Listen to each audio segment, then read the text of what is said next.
The first thing I'll do with these 5 digits is to create sets of 4 digits and find out if they are divisible by 3, because the rule is that the digits have to add up to a number that's a multiple of 3.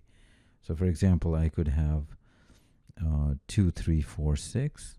And first I'm going to list them all out, because the number of ways I can select sets of 4 digits from 5 is 5C4, which is 5. So I'll list out those 5 cases. So 2, 3, 4, 6, 2, 3, 4, 0. These aren't actual numbers. These are just collection of 4 digits that I'm selecting, all possible. 2, 3, 6, 0. And then 2, 4, 6, 0. And 3, 4, 6, 0. So these are my 5 cases.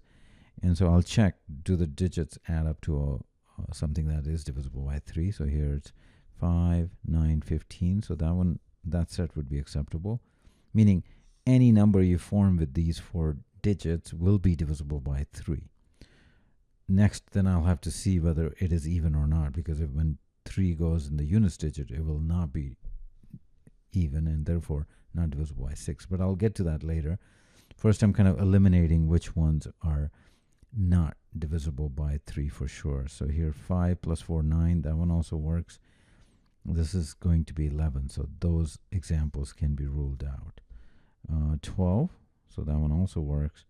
And then we have 13 here, so that one is also ruled out. So now I have to just look at these 4-digit numbers formed with these particular digits. Now if there are no constraint, and they're all distinct, I can form 4 factorial, which is 24. But you'll note that because it has to be divisible by 6, it has to be even. So I have to take out the cases where 3 is in the units digit place. And in that case, if we fix 3 here, I have these 3 others to arrange in these 3 spots, and that can be done in 6 ways, which means that there are only 18 such 4-digit numbers that will be divisible by 6, excluding the ones where the units digit is 3. So that gives me 18. Then I go to 2, 3, 4, 0.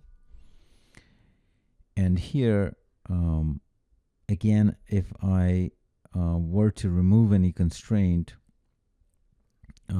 for the 3, the only constraint is that we have a 0. We can't have a 0 here. So the first position, I can have any 3 of them, 2, 3, or 4. Second one, I can again have 3 because now I can include 0. Then 2 and 1. So this is I'm applying the fundamental counting principle. So there's 18 of those, but then I have to exclude the cases where 3 is in the units digit place. So here in my first spot, I can either have 2 or 4. I can't have 0.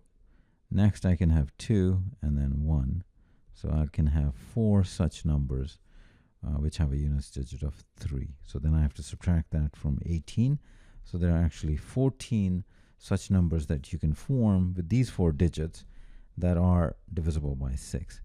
And then finally, we do this for 2, 4, 6, 0. And here you'll notice these 3 are even. And 0 is also even. Now in the first position, I can pick any 3 of these. Second, any 3, because now I can include 0, then 2, and 1. And there's no R digit here, so I don't have to do what I did here. So that would be 18. So the total would be 18 plus 18 plus 14, which is 36, plus 14, which is 50. And that's the answer.